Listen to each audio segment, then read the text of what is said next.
United Nations, Norway's Prime Minister, whose country borders Russia in the Arctic Circle and is a founding member of NATO, said Wednesday he believes it's a sign of weakness that President Vladimir Putin has to express Moscow's political views through an extraordinary military buildup. Jonas Gahr Støre said in an interview with the Associated Press that he calls it a sign of weakness because it's at the negotiating table where issues that matter to people should be discussed, not by that kind of military demonstration, and by pursuing Russia's interests where the weapons will speak.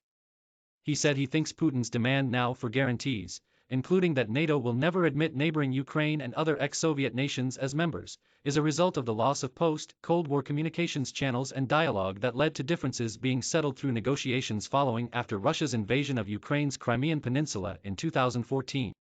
Context: Blinken says US has offered no concessions in written response to Russia's Ukraine preconditions, so there have been more kind of animosity and destructive relations among countries that need to engage, Støre said.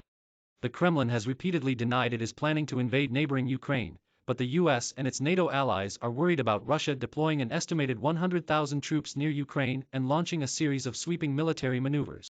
The Norwegian Prime Minister said his country sees this buildup with part of Russia's northern fleet sailing along our coast. Politically, for me, it is a sign of weakness in a way that you have to express your views and your interest by that kind of military demonstration, because it is at the table when you deal with the issues that matter to people, Støre said. Russia warned Wednesday it would quickly take retaliatory measures if the US and its allies reject its security demands, which also include that NATO will roll back troop deployments in other former Soviet bloc nations.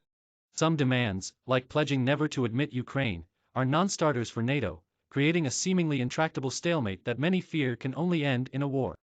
Asked what he thinks Putin's game plan is, Støre replied, "He wants to leave us guessing." The Norwegian Prime Minister stressed that Europe in the 21st century doesn't solve political issues by a single nation, and the Russian guessing game indicates that we should be firm, predictable and clear on principles. While Ukraine is not a NATO member and therefore does not come under Article 5, its collective defense umbrella, Støre said, Europe and the West should be very clear that if there is infringement on the border of a modern state in Europe these days there will be reactions. Europe and the West should be and are pursuing negotiations, he said, pointing to the US and NATO dialogues with Russia. And there are ample opportunities to pursue confidence-building and disarmament measures and other procedures to provide security for countries living next to each other without going down that terrible path of war, Støre said. His country holds the UN Security Council presidency this month, and he presided at its meeting Tuesday and Wednesday.